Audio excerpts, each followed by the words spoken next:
Alright, what's up? We are reading some new My Hero Academia, chapter 218. Starting on a nice snowy afternoon. No, it says morning. Early December 1 Sunday morning. I have no idea why I said afternoon. Just the nice idea of a snowy afternoon. Uh, oh, poor Tsuyu-chan doesn't handle a cold climate very well. But everyone else seems pretty pumped. Those two are getting back. The next volume of manga from Todoroki. Oh, Todoroki into manga. Interesting, interesting. I would like to know what kind of manga Todoroki likes to read. But of course, yeah, him and Bakugao still at the licensing course, having screwed up so badly during their practical exam. A little too petty. If they pass their test today, everyone in Class A will have their provisional licenses at last. Okay, so we can return to this. We had a fairly major arc in the kids' adventure, trying to entertain and mollify a swarm of snot-nosed, super-powered brats. Terrifying, but it went pretty well. And now, I guess their final test. Finally, the Gang Orca, again, the most terrifying hero, the most villain-esque hero, calling them specks of plankton, asking if they're ready for the pain. Is it just an outright fight? I don't know. It looks like he's got some sort of goons here positioned around another classic of this series, which is the dilapidated ruins that they're going to fight in, with lots of industrial junk lying around. Oh, this is so cozy. Everyone just bumming around. Sato, gonna make some cake. That's his name, right? Sato? Sato means sugar, so I assume it is. My license is the only time I ever beat those two at anything, so it's kind of sad. Maybe you beat them in being a spy? You beat them by being undercover this entire time? I don't know. It remains to be seen. It seems like maybe we won't go in that direction.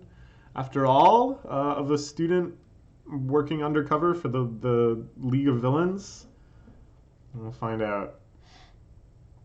Petty Nari. Watching the weather. Deternat, a big player in the lifestyle industry, has formally entered the hero support sector. Okay.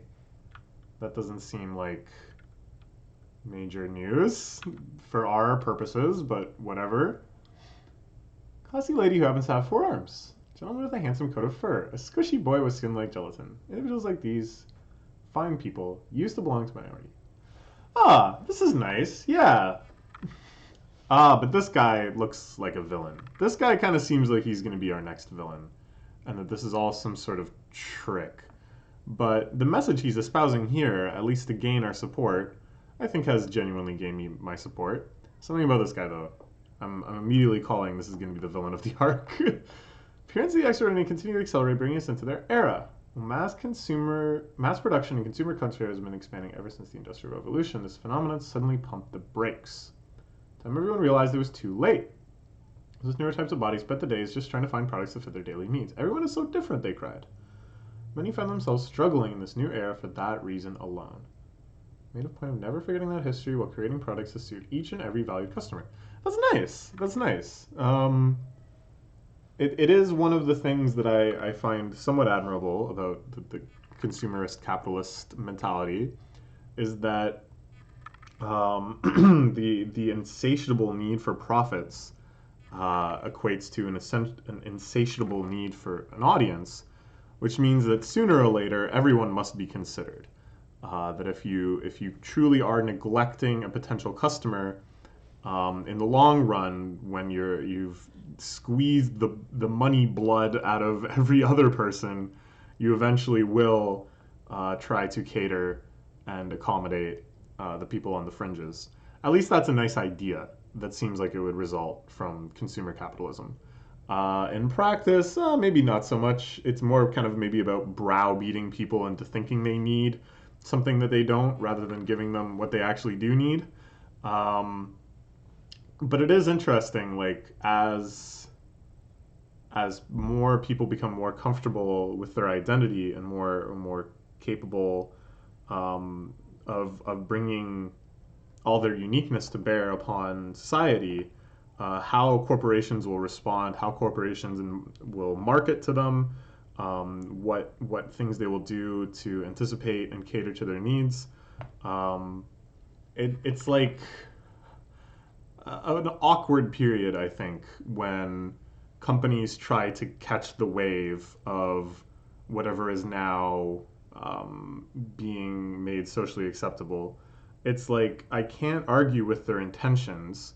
I can't argue with the results they want to have. But it always just seems so calculated and so hollow. Just kind of a decision that was made in a boardroom with a bunch of charts showing profits going up, rather than a decision made out of a genuine sense of justice and love and equality. So I don't know. This kind of gets down to the idea of woke brands, which is a whole other tangent. And this already is a pretty stupid tangent. So let's just move on. Customized designs guaranteed to address those 3 less days. Technology and the proprietary system behind this personal touch makes number 1 in the industry. Now the world of heroes. 2 can expect big things from Detnerat. Okay. I don't know. Maybe this guy's actually okay. Their bold CEO, you insisted the second commercial have no text, bells, logos, or whistles. Yeah, that seems admirable. That it's more about the message that the company is trying to espouse rather than selling their particular thing. I wonder if our girl Hatsune Miku is going to play a role in this arc, or whatever the hell this is. This is very confusing to me that we're learning about this company. I like it. It's nice world building. I also like this mouse man here. That's like his EA or whatever. Miyashita.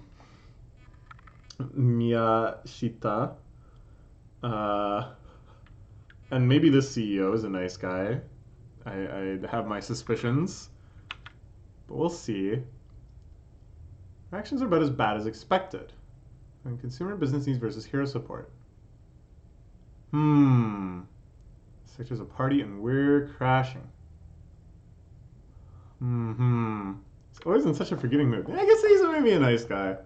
I don't know. Whenever I see some guy in a slick suit trying to tell me what's up on the TV, I'm like, fuck the system, man! Blah! I throw my TV out the window. And that's why I don't watch commercials anymore.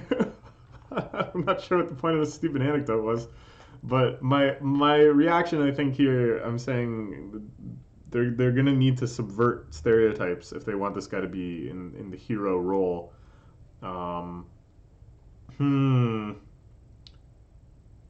Histories and problems. I'm confident this is a good move.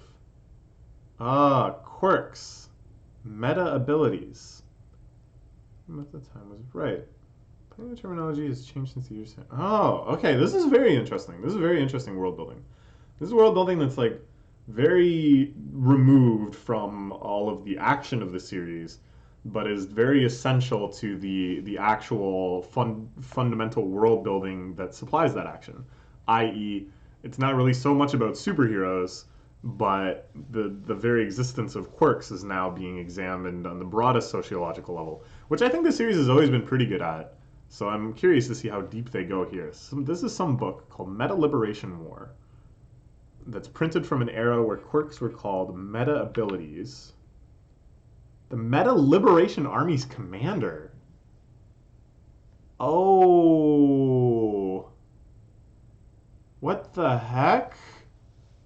Okay, so the assistant is dismissive of this book. This guy's a terrorist. All those acts of terrorism, getting people caught up in who knows what. Tries to advance it up with fancy writing, talking about liberation this, liberation that. So my urge is to find some sort of analogy with the real world. That this is sort of the Boku no Hero Academia version of Nazis, communists. I don't know, like something. I don't see a clear connection though in terms of like a book that they're not shocked that he's reading it, and yet there is some controversy whether or not it's kind of a book written from a valid place. Then things start getting really weird here. The boss cozies up to Miyashita, asking about, do you have any family? Do you have a significant other? Is he gonna kill him? Oh, yeah. No, see, I knew it. I knew it, I knew it, I knew it. Never trusted this guy. Never trusted this guy. What a shame. Remember I was considering introducing to the other members. Even if he'd refuse, we might have found another way to go about this. Unless we won't see eye to eye. And something is spreading. His little wine spot, or whatever that's called. That birthmark that's like a splotch on the skin, often on the forehead. That, oh, you know, the former Russian Prime Minister, what is his name? Gorbachev had. And that's his name, right? And then here, this man with a similar thing is just going to kill this guy. The other members. So I think this guy is in the League of Villains. So this whole hero support scheme, I think, is just a plan to have deliberate fails in hero gear that, like, then they activate during the fight. Oh my god, my armor just exploded. This is such a ripoff. I want my money back. Oh, too late. No one's even gonna find out about this because you're gonna die. That's a pretty good scheme. It's a pretty good scheme. You can make some money at the same time. And then if you have it only really detonate in situations where it's going to lead immediately to that hero's death, you seem like you can get away with it if it just works the rest of the time. And then it creates a separation between League of Villains affiliated criminals who will have access to this, like, hacking, and then the rest of the criminal riffraff does without, and then you gain more control in that sector too. Oh, that's pretty good. Yeah, you scheming all right, buddy. Really a shame. The chaos brought about by the advent of the extraordinary, people wanted peace. Started planning ways to coexist with metas. Among metas themselves, there is a pervasive desire to rule. So is this about, like, people with quirks? Is this some Harry Potter stuff, you know, with the Death Eaters deciding they might want to exterminate all Muggles? You know? Reaching over suppression. Wielding one's abilities freely seems like it should be a basic human right. Chikara Yotsubashi, man who unified the liberationists to form the Meta Liberation Army. Himself Destro. That sounds very familiar. I feel like they've talked about Destro before. Government trudged ahead with legislation. Yotsubashi opposed the powers that be and vied for supremacy, promoting a struggle that lasted several years later with his defeat. Tsubashi's army disappeared. His followers were caught. While in prison, the man did some writings before taking his own life. Known even to Yotsubashi, he had a child out in the world. Oh, so this is like a different villain league. This is like a whole other thing. They're not villains necessarily in their own eyes. They don't think they would call themselves any sort of villainous alliance or anything like that. It's not that they're necessarily opposed to heroes inherently, they just have goals that are contradictory with the goals of heroes, or the order that the heroes want to maintain. Okay, alright, this is interesting. This is like so much more of a tangent away from the main plotline than I expected. I thought immediately when he was like the other members, he was going to be talking about, you know, our boys, Hand on Face Man, Travel Through Gas Man, Transform Girl, whoever else is alive. Found some of the potential connection to the League. Oh, okay. So they're reaching out to these guys too. They're enemies to the Liberation Army. If the state is struggling to handle them, then it's up to us. I swear on Destro's good name, we will end the League of Villains. Ooh, okay. So at first I thought this was going to be a similar pattern to the Mafia arc, where the League of Villains and the Mafia were trying to form an alliance. Things got out of hand, and the heroes came in and cleaned up everything. Here it's a little different.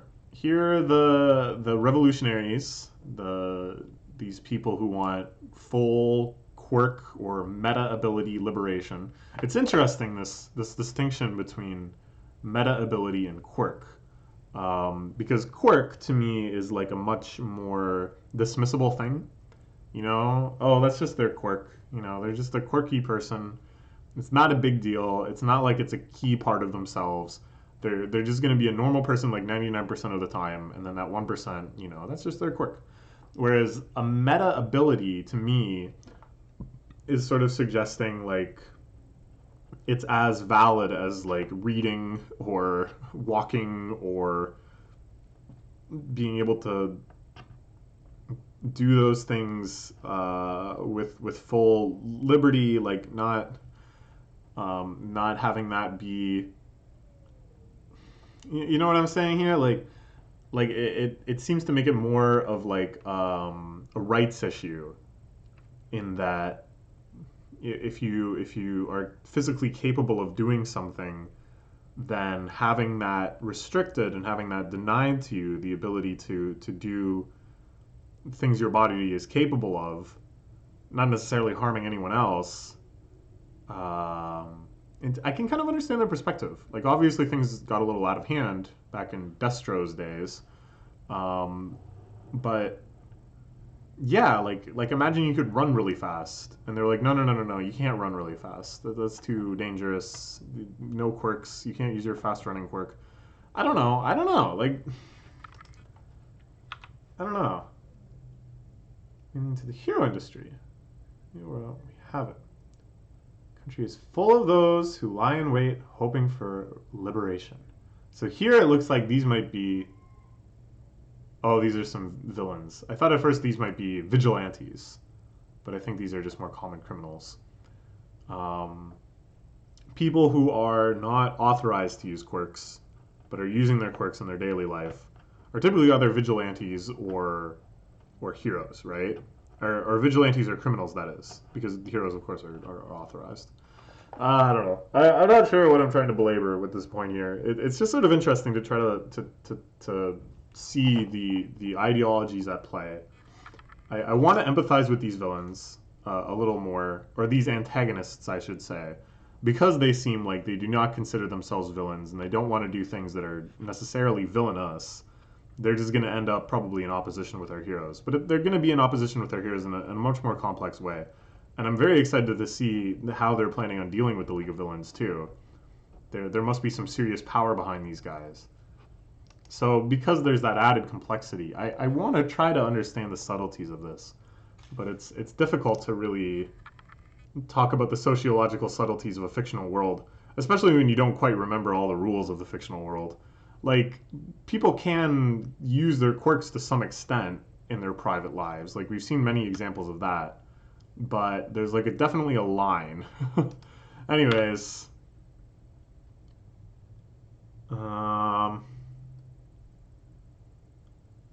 seen enough fields. I think you can fight, but we sure can. Okay, this is a really cool page with these sequence of panels of people running away from the fight, and then this unseen hero or team of heroes holding up the cards. This could be provisional heroes. Only had those licenses for half an hour. Oh baby, yeah, it's our boys. We see the explosions. We see the wave of ice. We know that's Baku Roki, the ultimate dream team. Perhaps the two most powerful members of Class A. How many hours do we gotta wait before we're heroes? And who are these wannabe heroes? So this chapter is called the Meta Liberation Army. So this is not, just kind of a throwaway detail, but I think the first premonition of what could be a fairly major arc. The League of Villains is involved. Hero support stuff is involved. So we have connections to Mei. We have connections to Ida. We have Bakugawa and Todoroki with their provisional licenses, I'm sure they're going to play a major part in this arc, just because they've been spotlighted in such a way. Um, yeah, I don't know. There's a lot of factors in play, and they seem to be aiming for a bit more kind of complexity to the issue, not so black and white. At the same time, we did just see that guy kill the cute, poor little mouse assistant guy. So I don't think we're supposed to empathize or sympathize with that guy too much. I think we're supposed to be rooting for him to get his ass kicked. But maybe he'll be kicking some other unpleasant asses in the meantime. I don't know. All right. Anyways, it's a good chapter. Let's see what happens next.